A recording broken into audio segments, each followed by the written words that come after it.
February 22nd, 2026. For the mountains of southern Jalisco, Mexico, somewhere in the dark, within a compound carved into the Sierra, the most wanted drug lord alive is sleeping. Two governments have been hunting him for over a decade. The DEA has a $15 million bounty on his head, one of the largest in the history of American law enforcement. Interpol knows his name. The CIA has drones in the sky above his country. Yet, for years this man has remained a ghost. Fewer than 3 confirmed photographs of him exist, all of them decades old. In every intelligence briefing, every wanted poster, every classified file, there is only the same grainy image of a man nobody can find. His name is Nemesio Oseguera Cervantes. The world knows him as El Mencho. By sunrise, he would be wounded and bleeding in a military aircraft, dying somewhere above the Mexican highlands. By nightfall, 6 states would be engulfed in flames. This is the untold story of his final 24 hours. 1966. A village buried deep in the mountains of Michoacán, Mexico. No electricity, no paved roads. A place so remote most maps don't even bother naming it. That's where Nemesio Oseguera Cervantes was born on July 17th. He never made it past the 5th grade. By the time other children were learning to read, he was in the fields picking avocados under the Michoacán sun, one of 6 brothers in a family that had nothing. This was Tierra Caliente, the hot land, a region where the 2 things that grow best are avocados and organized crime. He left before he was 20. Crossings the border illegally into California. No papers, no plan, just hunger. 1986, San Francisco. A teenager is picked up by police. Stolen property, a loaded firearm. The booking photo shows a kid who looks barely old enough to shave. Not a kingpin, not a threat. Just another undocumented migrant caught in the wrong place. They deported him. He came back. In 1989, he was arrested again, this time for narcotics. Deported again, he came back again. By September of 1992, he was 26 years old and moving low-level heroin in the Bay Area with his older brother, Abraham. One night, the 2 brothers walked into the Imperial Bar on San Francisco's rough edge of the Tenderloin to close a deal. 140 grams, 5 ounces of heroin for $9,500. The buyers paid in crisp, clean bills, too clean, too neat, stacked perfectly. In a way real street money never is. El Mencho noticed. He told Abraham, "These men are cops, walk away." He was right, but it was already too late. 3 weeks later, federal agents arrested both brothers on drug trafficking charges. In court, El Mencho made the choice that would define everything that followed. Abraham already carried 2 felony convictions. A third would likely mean life in prison. So Nemesio pleaded guilty, took the fall, protecting his brother.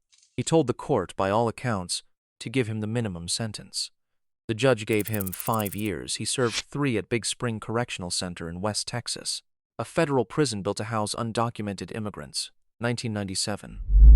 Deported back to Mexico, 31 years old, a convicted felon, banned from the United States for life. Most men in that position disappear into the margins. Nemesio Oseguera Cervantes did something nobody saw coming. He became a cop. He joined the local police force in Cabo Corrientes and Tomatlan. Jalisco wore the uniform, carried the badge. DEA Special Agent Kyle Mims, who would later lead the American investigation from Los Angeles, understood exactly what that period meant. El Mencho wasn't rehabilitating. He was studying, learning how law enforcement thought, how it moved, how it could be bought. Every shift was intelligence gathering. He left the force and joined the Milenio Cartel as a sicario. When Sinaloa capo Nacho Coronel was killed in 2010 and Milenio leader Oscar Valencia was arrested, the cartel structure fractured. El Mencho didn't fracture with it. He declared war on Sinaloa, partnered with his wife's family, the Gonzalez Valencia money laundering network, and built something entirely new from the wreckage. He called it the Jalisco New Generation Cartel.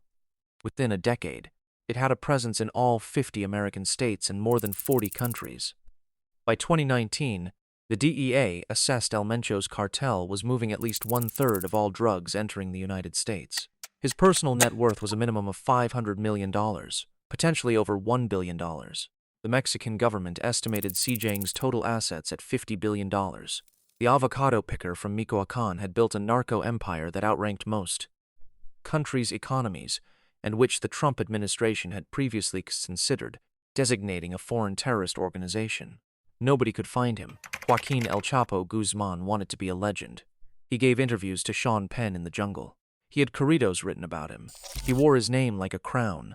El Mencho wanted to be invisible. No interviews, no photographs, no public appearances. In over a decade as the most wanted man in the Western Hemisphere, fewer than 3 confirmed images of him exist, all of them old, all of them grainy. The only time the public ever heard his voice was through leaked audio recordings, profane messages sent to rivals, threats delivered from a face nobody could see. Organized crime expert Edgardo Buscaglia of Columbia University put it plainly. El Mencho's Jalisco New Generation Cartel was one of the biggest buyers of politicians and political campaigns, which had given it an enormous social base. Power without visibility, that was the strategy. He moved constantly through the Sierras of Jalisco, Michoacán, Colima, and Nayarit, never sleeping in the same location for long. Around him, 2 rings of security, an inner circle of former military mercenaries, and an outer ring of lookouts spread across the mountain roads, watching for anything that moved. For years it worked. Then came the violence that made hiding harder. May 2015, Mexican Army forces launched a military operation in Jalisco. El Mencho's men responded by firing a rocket-propelled grenade at an Army helicopter, blowing it out of the sky. He bought himself time to disappear into the Sierra. In a single 6-week stretch that same year, CJNG killed 24 police officers across western Mexico, not as a battle, but as a message. 5 years later, he sent a bigger one. June 26, 2020, 7 a.m. Mexico City. On Reforma Avenue, one of the most famous boulevards in Latin America, a convoy of siege gunmen ambushed Mexico City Police Chief Omar Garcia Harfuch. Grenades, high-powered rifles. Harfuch took 3 bullets. 2 bodyguards and a civilian bystander were killed. He survived. From his hospital bed, still bloodied, Harfuch posted on Twitter and named CJNG directly. He recovered. He didn't forget. By 2026, Omar Garcia Harfuch was Mexico's Secretary of Security. The man El Mencho tried to kill was now the man coordinating the operation to kill him. When news broke that El Mencho was dead, Harfuch posted a single line on X, our recognition to the Mexican Army and Air Force. No speech, no triumph, just 4 words. 6 years of waiting compressed into 1 sentence. While El Mencho was making enemies, his body was betraying him. As early as 2019, Mexican intelligence had confirmed he was suffering from serious kidney failure. Kidney disease doesn't care how many soldiers you command. It demands treatment, dialysis, medication, constant monitoring. In the mountains, that's not easy to manage quietly. His solution was to build a private hospital deep inside a CJNG-controlled territory, in the remote village of El Iguadal, in the municipality of Villa Purification, roughly 50 kilometers from the nearest town. He constructed a medical facility for his personal use. As recently as February 2025, Mexico's Security Secretary publicly confirmed the kidney disease was ongoing. Here's the question that investigators would have been asking. Kidney treatment creates a schedule. A schedule creates patterns. Patterns can be tracked. Whether that is how they ultimately found him has never been officially confirmed, but it is the thread that intelligence agencies were pulling. By 2022, Insight Crime reported he hadn't been seen in years. Splinter factions were claiming he was already dead. The cartel was fracturing at the edges. And then, in the 15 months before his death, his family disappeared one by one. November 2024, his son-in-law, known as El Gaucho, was arrested in Riverside, California. A man El Mencho had personally helped fake his own death to protect. February 27, 2025, his brother Antonio, known as El Tony Montana, was extradited to the United States. 1 day later, February 28th, his brother Abraham, known as Don Rodo, was recaptured by the Mexican Army, the same Abraham he had gone to federal prison to protect in 1992. March 2025, his son, Ruben Oseguera Gonzalez, El Menchito, was sentenced to life plus 30 years in U.S. federal court, ordered to forfeit over $6 billion.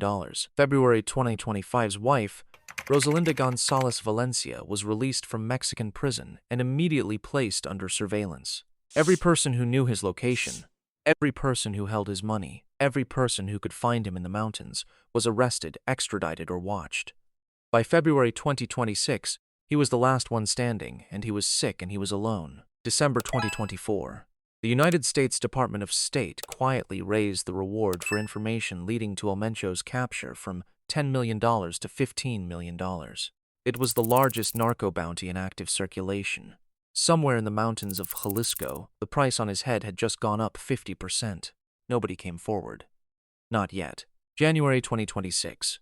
Washington announced the formal launch of the Joint Interagency Task Force Counter-Cartel, a U.S. military-led intelligence unit with a single operational mandate: map cartel networks on both sides of the border, and dismantle their leadership.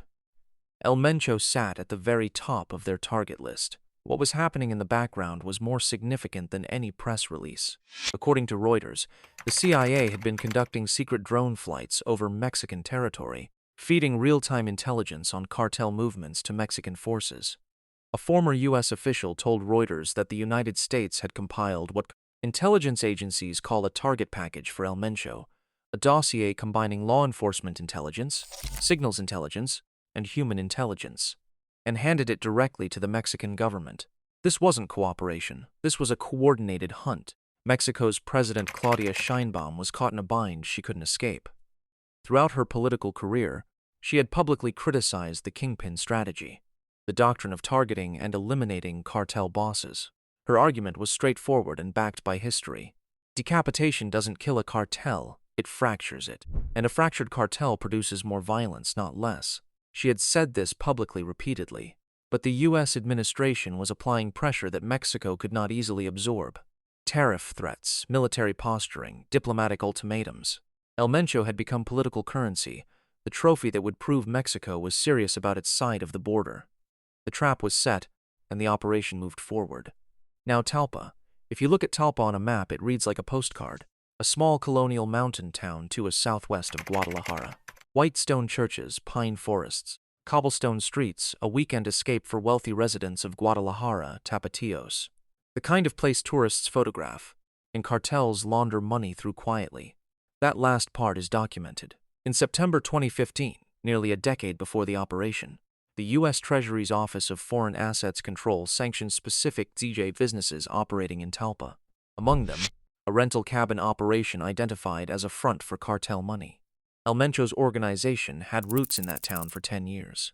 He wasn't hiding there randomly. He was hiding there because he'd always been there. By the evening of February 21, 2026, Mexican Army Special Forces had confirmed intelligence, placing El Mencho in the Talpa area. The operation was authorized at the highest levels of both governments. Soldiers were moving into position before midnight. Here is what we don't know, and what may never be confirmed. We don't know how they found him. Was it a human informant? Someone who decided $15 million was worth more than loyalty to a dying boss? Was it signals intelligence, a phone, a radio, a pattern of communications that broke his cover? Was it the medical treatment? Dialysis doesn't happen in the dark. Equipment moves, people talk. Was it someone from his inner circle, someone arrested, someone pressured, someone who chose survival over silence? The Mexican Ministry of Defense has not said. The CIA has not said. Nobody has said. What we know is this: the objective, on the record from the official statement of Mexico's Ministry of Defense, was to capture him alive. They planned to take him breathing. That is not what happened. Sunday, February 22, 2026, before sunrise, Talpa, Jalisco. Mexican Army Special Forces moved in from multiple positions simultaneously. National Guard units held the perimeter. Mexican Air Force assets were overhead. Intelligence personnel from the Attorney General's office were embedded in the operation. This was not a raid improvised in the field. This was months of preparation, converging on a single point in the dark. The moment troops breached the compound, CJNG fighters opened fire. What followed was a sustained firefight in the Sierra. 4 CJNG operatives were killed at the scene. 2 were arrested. 3 others were gravely wounded. Among them, the man the operation had been built to find. When the shooting stopped, soldiers moved through the compound, discovering armored vehicles, rocket launchers capable of bringing down aircraft, and heavy arms stockpiled in the mountains like a small army's arsenal. And in the wreckage of the firefight, wounded and in custody, Nemesio Oseguera Cervantes El Mencho was finally in the hands of the Mexican state. 3 members of the Mexican armed forces were wounded in the exchange. Standard protocol for a capture of this magnitude meant one thing: immediate transfer to Mexico City. A military aircraft was prepared. El Mencho, wounded and bleeding, was loaded aboard. The plan was federal custody, interrogation, the full weight of the Mexican justice system. He never arrived. Somewhere above the mountains of Jalisco, en route to the capital, Nemesio Oseguera Cervantes died from his wounds. The man who had spent over a decade evading every government on earth died in the air. In the custody of the army he had spent years humiliating.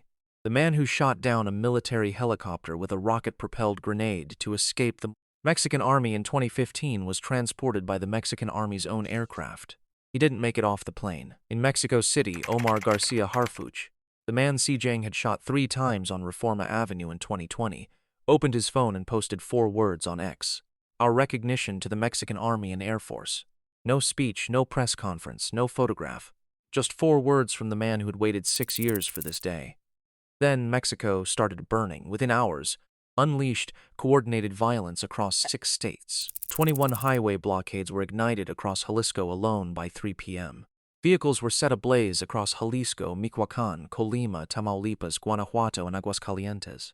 Governor Pablo Lemus Navarro activated a code red state of emergency. Public transport was suspended, schools were canceled, civilians were ordered to stay home. Guadalajara went silent. A city of 5 million people scheduled to host FIFA World Cup matches in June 2026 became a ghost town in an afternoon. Then gunmen entered the international airport. Travelers abandoned their luggage and ran through the terminals. Delta, Alaska, American Airlines, Southwest, and Air Canada canceled all flights to Puerto Vallarta and Guadalajara. A prison riot broke out in Puerto Vallarta. A jail guard was killed. The U.S. State Department issued a shelter-in-place advisory for American citizens in Jalisco, Tamaulipas, Michoacán, Guerrero, and Nuevo León. From Washington, a White House spokesperson confirmed that U.S. intelligence had provided support to the Mexican government. A senior U.S. official called El Mencho one of the bloodiest and most ruthless drug kingpins in history, then added, "The good guys are stronger than the bad guys." In Guadalajara, the streets were empty and the fires were still burning. Claudia Sheinbaum had been saying it for years. The kingpin strategy doesn't work. Cutting off the head of a cartel doesn't kill the body. It multiplies it. You remove 1 leader and 3 more emerge from the wreckage, each more ruthless than the last, each fighting to claim the territory left behind. She said it before she took office. She said it after she built her security philosophy around the idea that chasing individual names was theater, not policy. On February 22, 2026, under sustained pressure from the U.S. administration to produce visible results on drug trafficking, President Claudia Sheinbaum authorized the operation that produced the biggest kingpin kill in the history of the Western Hemisphere. Her public statement that day was careful. She applauded the military. She called for calm. She emphasized that the rest of the country was functioning normally. She did not call it an assassination. The official position was precise. It was a capture operation that turned fatal, a legal procedural distinction that mattered enormously to her government. By midnight, every news channel in the world was broadcasting footage of burning highways, empty airport terminals, and a ghost city that was supposed to host FIFA World Cup in 4 months. The president, who said killing cartel leaders was wrong, had just overseen the killing of the biggest cartel leader alive, and she was watching her own warning come true in real time on every screen in the spouted country before the night was over. The question that follows is the one nobody can answer yet. What happens to C? Analysts broadly agree on one thing: it survives. El Mencho built a deliberately decentralized structure, regional cells operating with significant autonomy, designed specifically so that no single arrest or death could collapse the whole. The organization is too embedded, too diversified, too global to simply stop existing because its founder is dead. Vanda Felbab Brown of the Brookings Institution put it plainly. Apart from the heads of the Sinaloa cartel, El Mencho has been the biggest prize for many, many years. A tremendous amount of violence is going to happen. One name has surfaced in intelligence reports as a potential successor: Abraham Jesus Americano, known as El Yogurt, 29 years old, a Michoacán operator who commands a CJNG Special Forces cell linked directly to El Mencho's personal protection unit. He survived a major Mexican Navy raid in 2025 and has allegedly incorporated former Colombian and Guatemalan military personnel into his operation. This is not officially confirmed. It is the name being spoken quietly in the places where these things are discussed. The historical parallel is one your viewers already know. When Joaquin El Chapo Guzman was captured, the Sinaloa cartel did not collapse. It fractured. Factions turned on each other. Violence surged into the vacuum. The removal of the man created a war over what the man had controlled. Jing, with operations across 40 countries and 50 American states, has considerably more vacuum to fight over, which brings it back to the beginning, to a bar in San Francisco in 1992. 26-year-old man standing in front of a federal judge, choosing to absorb a prison sentence to protect his older brother Abraham. choosing loyalty over freedom, walking into Big Spring Correctional Center in West Texas so that one person he loved would not spend his life behind bars. 33 years later, one of the final moves of the intelligence operation closing around El Mencho was the recapture of that same brother, Abraham Don Rodo, seized by the Mexican army on February 28, 2025. The brother he had gone to prison to protect. The brother who, in the end, could not protect him. He started with nothing, a village with no roads, a fifth-grade education, avocado fields in Michoacán. He built an empire that stretched across 40 countries, moved a third of the drugs entering the United States, and made 2 governments spend a decade and $15 million trying to find him. He went to prison for his brother, and in the mountains of Jalisco, at dawn on a Sunday morning in February, it ended the way it always ends for men like him, in a firefight he couldn't escape.